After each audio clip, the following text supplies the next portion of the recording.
আসসালামু আলাইকুম। আগামী 4 মাসে বুয়েটের জন্য প্রিপারেশন নিয়ে একটা A to Z complete guideline video বানাবো। এভাবে হয়তো তোমাকে কেউ গুছিয়ে কথাগুলো বলবে না, যেগুলো আমি তোমাকে এই ভিডিওতে বলার চেষ্টা করব। বুয়েট বলার কারণ হচ্ছে যারা ইঞ্জিনিয়ারিং প্রিপারেশন নেয় তাদের সবারই বুয়েটকে টার্গেট করে পড়াশোনা করা হয়। আলটিমেটলি বুয়েট যদি নাও হয়, রুয়েট, কুয়েট, চুয়েট, বুটেক্স, আইইউটি, এমআইএসটি এগুলোর ভিতরে কোনো একটা জায়গাতে চান্স হয়েই যায়। সো আমরা যদি বুয়েটকে আইডিয়াল ধরে বা বুয়েটকে টপ পজিশন ধরে বা বুয়েটকে টার্গেট করে পড়াশোনা শুরু করি, তাহলে আমাদের ইঞ্জিনিয়ারিংয়ে চান্স হয়ে যাবে। সো টোটালি বুয়েটের জন্য যা যা প্রযোজ্য, ইঞ্জিনিয়ারিং সবকটা ইউনিভার্সিটির জন্যই তাই তাই প্রযোজ্য। আমরা বুয়েটকে আইডিয়াল ধরে কথা বলবো, সো বাকিগুলো আমাদের এমনি এমনি কভার হয়ে যাবে।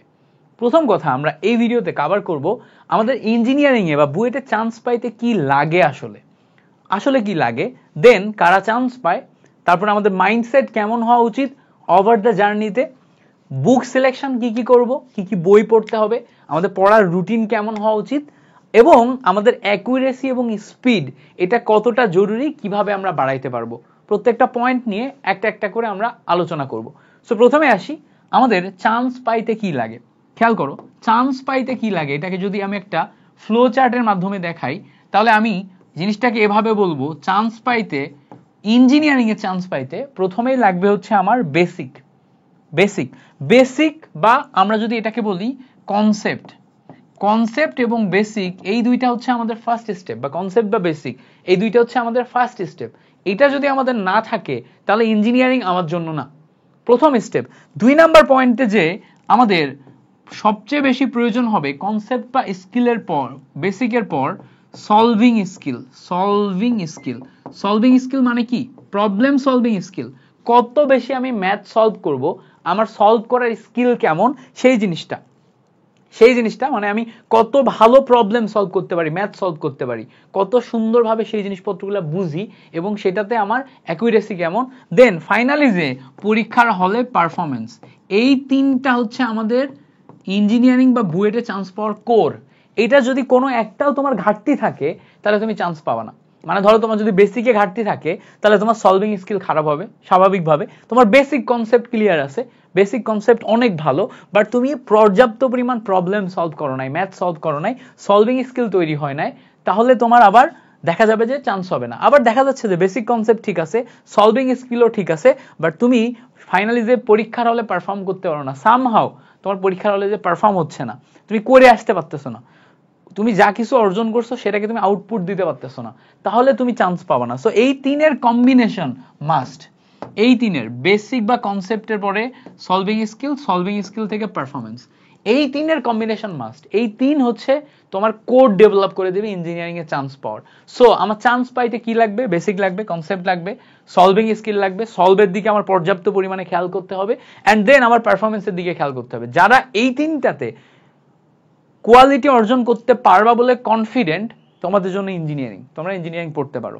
এবার আসো, কারা চান্স পায়? চান্স তারাই পায় এই 4 মাসে, মাত্র তুমি 4 মাস বা 4.5 মাসের মতো সময় পাবা। এই 4 মাসে এই তিনটার উপরেই একদম জিরো থেকে বেসিক ডেভেলপমেন্ট করা সম্ভব না।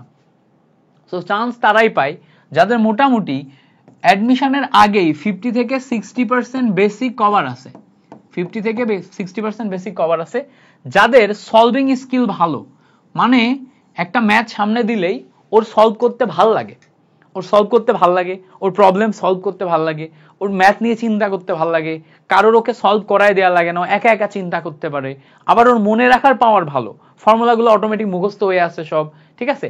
এখন যদি এই 50 থেকে 60% পথ তার আগে থেকে জার্নি করা থাকে, মানে বেসিক কনসেপ্ট 50 থেকে 60% আছে, আবার দেখা যাচ্ছে যে বইয়ের যত এক্সারসাইজ আছে এর 50 থেকে 60% এক্সারসাইজও আগেই সলভ করে রাখছে, ঠিক আছে। এখন ওকে অ্যাডমিশন টাইমে এসে বাকি আর 30% সলভ করতে হবে, বেসিক আর 20% মতো বাড়াতে হবে, এবং পারফরমেন্স ঠিক করতে হবে, অর্থাৎ পারফরমেন্স স্কিল ডেভেলপ করতে হবে। এই টাইপের যাদের কন্ডিশন আছে তারা এখানে চান্স পায়, বেশি ম্যাক্সিমাম ক্ষেত্রে চান্স পায়। তুমি ইঞ্জিনিয়ারিং প্রিপারেশন নিবা, আবার চিন্তা করবা এই 4 মাসে তুমি শূন্য থেকে শুরু করে বেসিক ডেভেলপ করবা, প্রবলেম সলভ করবা, আবার পারফরমেন্স স্কিল বাড়াবা, সম্ভব না। ইট ইজ রিয়ালিটি, মেনে নাও, মেনে তোমাকে নেওয়া লাগবে যে তুমি এখন 4 থেকে 5 মাসে শূন্য থেকে এসে পারবা না। যে বুয়েটে ফার্স্ট হবে, যে বুয়েটে টপ 100-200 থাকবে, ওদের ম্যাক্সিমাম স্কিল বেসিক জিনিসপত্র আগে থেকে ডেভেলপ হয়ে আছে। সো তুমি যদি তুমি নিজেকে নিজে যাচাইও না করতে পারো, তাহলে নিজেকে জাস্ট এই প্রশ্নটা করো, আমার বেসিক কেমন? আচ্ছা, আমার বেসিক ভালো। 2 নম্বর প্রশ্ন করো যে আচ্ছা, আমি কি পর্যাপ্ত পরিমাণে ম্যাথ সলভ করতে পারি? একা একা একটা সলভ আমি আগে কখনো করি নাই, আমার মাথায় কি ওটা ঢুকে? আমি কি ওটা পারি? আমি যদি কারো ক্লাস না করি, শুধুমাত্র বেসিক ডেভেলপ করে ফেলছি, এখন আমি একা একা প্রবলেম সলভ করতে পারি কিনা, নাকি এটাও আমার করাই দেওয়া লাগে? করাই দেওয়ার সময় আমি কতটা বুঝি, নাকি ওটা বুঝতে কষ্ট হয়, আমার মনে রাখার যথেষ্ট পরিমাণ চেষ্টা করে তারপরে মনে রাখতে হয়। Do I enjoy solving mathematical problem? Do I enjoy solving ফিজিক্সের ম্যাথমেটিক্যাল টাইপের প্রবলেমগুলো? আমি কি কেমিস্ট্রির ম্যাথগুলো ভালো পারি? আমার কি এগুলো সলভ করতে যে ভালো লাগে? যদি লাগে তাহলে ইয়েস, তুমি হয়তো চান্স পাবা, তুমি সামনে আগায় যাও, ইঞ্জিনিয়ারিং এ আগাও, কোনো প্রবলেম নাই, কোনো প্রবলেম নাই, আগায় যাও। ঠিক আছে, এবার আসো থার্ড পয়েন্ট নিয়ে যদি কথা বলি, তোমার মাইন্ডসেট কেমন হওয়া উচিত? মাইন্ডসেট হবে যে তুমি এই টোটাল জার্নি জুড়ে বেসিক কনসেপ্ট যে 50-60% আছে, এই 50-60%-এর সাথে আর 10-20% বেসিক কনসেপ্ট অ্যাড করবা। বেসিক কনসেপ্ট আর 10-20% অ্যাড করবা।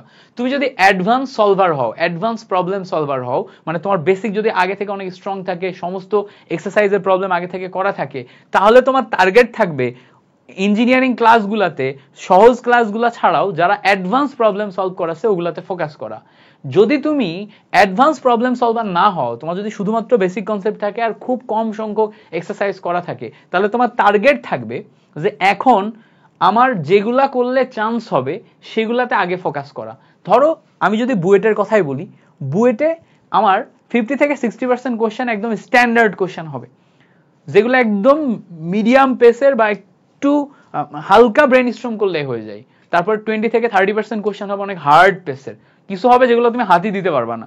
তো আমি হার্ড পেসের কোশ্চেনগুলো না, যে একদম স্ট্যান্ডার্ড পেসের, যে ইঞ্জিনিয়ারিং স্ট্যান্ডার্ড মিডিয়াম পেসের কোশ্চেন যেগুলো পরীক্ষার হলে বসে করা সম্ভব, ওই পেসের কোশ্চেনগুলো নিয়ে আমি এখন বেশি বেশি ঘাটাঘাটি করব যদি আমি মিড ওয়ার্কার প্রবলেম সলভার হই, বা আমি যদি এখন অ্যাডভান্স প্রবলেম সলভার হই, তাহলে আমি ওই রেঞ্জে চিন্তা করবো। বাট মিড ওয়ার্কার হইলে আমার এই রেঞ্জে চিন্তা করা লাগবে।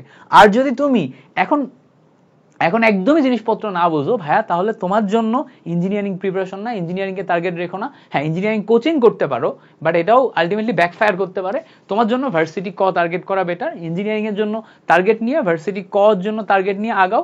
ইঞ্জিনিয়ারিং এর ক্ষেত্রে যদি বুয়েট মিসও যায়, সিকেরুয়েট, সাস্ট এগুলো হয়তো হয়ে যাবে তোমার, বা তোমার হচ্ছে ভার্সিটি ক এর ভিতর কোনো একটা হবে। সো এইভাবে চিন্তা করে আগাও। হ্যাঁ, সো তুমি যদি অ্যাডভান্স প্রবলেম সলভার হও বা মিড ওয়ার্কার প্রবলেম সলভার হও, তোমার মাইন্ডসেট থাকবে পুরাপুরি ভাবে বেসিকে জাস্ট 10-20% ডেভেলপ করা, আর সলভিং, প্রবলেম সলভিং এ এই স্কিলটাতে 70-90% প্রবলেম সলভিং এ ফোকাস করা, পর্যাপ্ত পরিমাণ ম্যাথ সলভ করা, পর্যাপ্ত পরিমাণে ম্যাথের ম্যাথ সলভ করা, ফিজিক্সের ম্যাথ সলভ করা, কেমিস্ট্রি ম্যাথ সলভ করা, কেমিস্ট্রি থিওরিগুলোতে একটু অ্যাডভান্স প্র্যাকটিস করা। ঠিক আছে, কেমিস্ট্রি থিওরিগুলা, বিশেষ করে অর্গানিক কেমিস্ট্রি থিওরিগুলা একটু অ্যাডভান্স প্র্যাকটিস করা, তাহলেই তোমার 3টা সাবজেক্টে বুয়েটের জন্য যা যা লাগবে কভার হয়ে যাবে, ইঞ্জিনিয়ারিং এর জন্য যা যা লাগবে কভার হয়ে যাবে। So mindset should be problem solving. And then মাইন্ডসেটের নেক্সট স্টেপ আসে হচ্ছে পারফরম্যান্স। পারফরম্যান্স নিয়ে যখন আমরা কথা বলবো, তখন আমাদের আসবে হচ্ছে accuracy and speed. Accuracy and speed হচ্ছে আমাদের পারফরম্যান্সের মেইন জিনিস। সো অ্যাকুরেসি এন্ড স্পিড কিভাবে বাড়ে, খুব ভালো করে খেয়াল করবা। তুমি যখন ইঞ্জিনিয়ারিং প্রিপারেশনের জন্য একটা প্রবলেম নিয়ে পড়ছো, প্রবলেম সলভ করছো, স্পিড বাড়াইতে গেলে কোশ্চেনটা তোমাকে দ্রুত পড়ে বুঝে ফেলার ক্ষমতা আসতে হবে। সো কোশ্চেনটা দ্রুত পড়ে বুঝে ফেলার ক্ষমতা মানে কোশ্চেনের ভিতর কিওয়ার্ড গুলা ধরতে পারা। সো কিওয়ার্ড গুলা ধরতে পারতে গেলে তুমি যখন নিজে একা একা সলভ করবা, তখন তুমি প্রশ্নে অনেক বেশি ডেডিকেটেডলি ফোকাস করবা। বিশেষ করে প্রশ্নের কিওয়ার্ড গুলা মুখস্থ করার ট্রাই করবা, কিওয়ার্ড গুলা মাথার ভিতর যাতে গেঁথে যায়, এবং কোনটার মানে কি, কোনটা হলে অ্যান্সারে কি ধরনের পেস আসে, বা কি ধরনের ট্রিক ফলো করতে হয়, কি ধরনের বাঁক নিতে হয়, এই জিনিসপত্রগুলোতে খেয়াল করবা। যারা আমার এই কথাগুলো বুঝতে পারতেছো না, বা যারা বুঝতে পারতেছো তারা তোমরা ঠিক লাইনে আছো, তোমার জন্য ইঞ্জিনিয়ারিং। যারা বুঝতে পারতেছো না, যারা আমার এই জিনিসপত্রগুলো শোনার সাথে সাথে বা এই ওয়ার্ডগুলো শোনার সাথে সাথে তুমি ইঞ্জিনিয়ারিং এর ম্যাটেরিয়ালগুলো বা যেগুলো আসে, যেই টাইপের প্রশ্ন আসে, ওগুলো ইমাজিন করতে পারতেছো না, তাদের জন্য আমি বলছি আবারও ওয়ার্নিং, আরো একবার ভেবে দেখো ইঞ্জিনিয়ারিং তোমার জন্য কিনা। যদি ইঞ্জিনিয়ারিং তোমার জন্য না হয়, তাহলে ইঞ্জিনিয়ারিং না আগায় ভার্সিটি কতে আগাও। ঠিক আছে, আর যারা বুঝতে পারতেছো তারা ঠিক লাইনে আসো। জাস্ট এখন তোমার চিন্তা করতে হবে যে কিভাবে স্পিড বাড়ানো যায়। স্পিড বাড়ানোর জন্য একটা কথা বললাম, স্পিড বাড়ানোর জন্য মেইন দরকার প্রয়োজন কি, আমার মেইন প্রয়োজন হচ্ছে কিওয়ার্ডগুলোতে ফোকাস করা, প্রশ্নগুলো বারবার চর্চা করা, এবং প্রশ্নের সাথে কোন কিওয়ার্ডের সাথে কি টাইপের ট্রিক আছে সেই ট্রিকগুলো মনে রাখা। এরপরে আসে হচ্ছে অ্যাকুরেসি। অ্যাকুরেসি বাড়ানোর জন্য ওই কোশ্চেনটা বারবার লিখে লিখে প্র্যাকটিস করতে হবে, বারবার লিখে লিখে প্র্যাকটিস করতে হবে, বারবার ক্যালকুলেটারে বসাতে হবে। আমার যেমন একটা প্রবলেম ছিল, আমি প্রচুর ম্যাথ পড়তাম, ম্যাথ সলভ করতাম, বাট কখনো ম্যাথটাকে ক্যালকুলেটারে তুলতাম না। এখন ক্যালকুলেটারে না তোলার কারণে, যেহেতু অনেক বড় একটা ক্যালকুলেশন থাকতো, ওইটা ক্যালকুলেটারে ঠিক কিভাবে বসাইলে উত্তরটা কারেক্ট আসবে সেটা আমি ক্যালকুলেটারে প্র্যাকটিস করি নাই। ফলে দেখা গেছে টোটাল ম্যাথটা আমি ক্যালকুলেটারে যখন তুলছি, কোনো একটা জিনিসে এক জায়গায় ব্র্যাকেট কম বেশি হয়ে গেছে বা কোনো একটা উল্টাপাল্টা তুলে ফেলছি, ফলে অ্যান্সারটা ফাইনালি আমার মিল নাই। সব ঠিক আছে, ক্যালকুলেটারে তোলার পরে বাটন প্রেস করার পরে ক্যালকুলেটার যে ক্যালকুলেশন দিছে ওইটাতে ভুল করছি, ফলে কিন্তু আমার অ্যাকুরেসি আসেনি। স্পিড ঠিক আছে, অ্যাকুরেসি আসে নাই। সো অ্যাকুরেসি মেইনটেইনের জন্য তোমাকে বেশি বেশি লিখে লিখে প্র্যাকটিস করতে হবে, প্রত্যেকটা জিনিস ক্যালকুলেটারে ইনপুট দেওয়া শিখতে হবে, ইনপুট দিয়ে আউটপুটটা বের করে উত্তরটা কারেক্ট আসছে কিনা সেটা দেখতে হবে। যদি কারেক্ট না আসে, ভুলগুলা কোথায় হচ্ছে, কমন টাইপের মিস্টেকগুলো একটু দেখতে হবে। So that is the complete তোমার হচ্ছে যে কিভাবে তুমি বুয়েটে টিকবা তার জন্য একদম কমপ্লিট গাইডলাইন। এবার আসো আমাদের মেইন দুইটা পয়েন্ট যেগুলো নিয়ে আমাদের সবার প্রশ্ন থাকে, সে বুক সিলেকশন এবং পড়ার রুটিন কিরকম হবে। পড়ার রুটিন ইঞ্জিনিয়ারিং এর জন্য বাধা ধরা কোনো রুটিন নাই, বাধা ধরা রুটিন নাই, বিকজ ইঞ্জিনিয়ারিং এ প্রচুর পরিমাণে ব্রেনে প্রেসার পড়ে। সো ব্রেনে এত প্রেসার পড়বে, তুমি যখন খুশি তখন ইচ্ছা পড়াশোনা করো, তোমার শরীরের জন্য যেইটা মানে যেইটা সম্ভব সেটা পড়াশোনা করো। ইঞ্জিনিয়ারিং মিনস তুমি তোমার ডেডিকেশন থাকবে হাইয়েস্ট লেভেলের। ধরো তুমি দিনে 8 থেকে 12 ঘন্টা পড়াশোনার ভিতরেই থাকবা, দিনে 8 থেকে 12 ঘন্টা পড়াশোনার ভিতরে থাকবা, মিনিমাম 8 ঘন্টা, ম্যাক্সিমাম 12 ঘন্টা। এর ভিতরে ধরো তুমি 4 ঘন্টা ক্লাস করছো, 4 ঘন্টা ক্লাস করছো, বাকি 7 থেকে 8 ঘন্টা তুমি নিজে নিজে প্রবলেম সলভ করছো এবং নিজে নিজে বেসিক প্র্যাকটিস করছো। এই হবে তো তোমার পড়াশোনার রুটিন, এবং এটা ডেইলি তুমি কন্টিনিউ করবা, সপ্তাহে একদিন হয়তো ব্রেক নিলা, একদম ডেইলি কন্টিনিউ করবা। এবার যখন তুমি এই জিনিসপত্রগুলা পড়ার এই রুটিনটা মেইনটেইন করে পড়তেছো, তখন তোমার এখানে পার্টিকুলার কিছু বুক সিলেকশন করতে হবে। যেমন ধরো সবসময় ইঞ্জিনিয়ারিং এর জন্য ক্লাস করে ক্লাসের নোট মেইনটেইন করবা, ক্লাস করে ক্লাসের নোট মেইনটেইন করবা। যদি ক্লাস করে ক্লাসের নোট নিজে নিজে মেইনটেইন করতে না পারো, তাহলে অনলাইন ক্লাসের ক্ষেত্রে ওই অনলাইন ক্লাসের নোট যেগুলো আছে সেগুলো দেখে দেখে কনসেপ্ট বুক দিবে না তোমাকে, তুমি যেই ইয়াতেই ভর্তি হও না কেন তোমাকে কনসেপ্ট বুক দিবে। এই কনসেপ্ট বুকে টাইপগুলা মিলাই নিবা, এই কনসেপ্ট বুকের টাইপগুলা মিলায় কনসেপ্ট বুকে যে সমস্ত কনসেপ্টগুলো দেয়া আছে ওগুলা লিখে লিখে বারবার রাফ লিখে লিখে প্র্যাকটিস করবা। ওই কনসেপ্টের ভিতরে যে সমস্ত ম্যাথগুলা দেয়া আছে ওই ম্যাথগুলা প্র্যাকটিস করবা। এরপরে যাবা তুমি হচ্ছে কোশ্চেন ব্যাংক, এরপরে যাবা কিসে, এরপরে যাবা তুমি হচ্ছে কোশ্চেন ব্যাংক, এরপরে তুমি ইঞ্জিনিয়ারিং কোশ্চেন ব্যাংক খুলে সলভ করা শুরু করো। এবার মাথায় রাখবা, ইঞ্জিনিয়ারিং কোশ্চেন ব্যাংক সলভ করা শুরু করে সলভ করতে যে দেখবা প্রত্যেকটা চ্যাপ্টারের ভিতরে একটা কমন প্রবলেম আছে, যে তুমি সেখানে 40 থেকে 50% কোশ্চেন পারতেছো যেগুলো তোমার ইজি মনে হচ্ছে, তারপরে 40 থেকে 50% কোশ্চেন তুমি পারতেছো না যেগুলো তোমার হার্ড মনে হচ্ছে। এই যেগুলো ইজিলি পারতেছো এগুলাতে বেশি ফোকাস করো, যেগুলো হার্ড এগুলার ভিতর যেগুলো মাথায় ঢুকতেছে না একদমই, ওটাতে প্রেসার দিয়ে করার দরকার নেই, যেটা ঢুকতেছে ইজিলি ঢুকতেছে ওগুলা সলভ করো।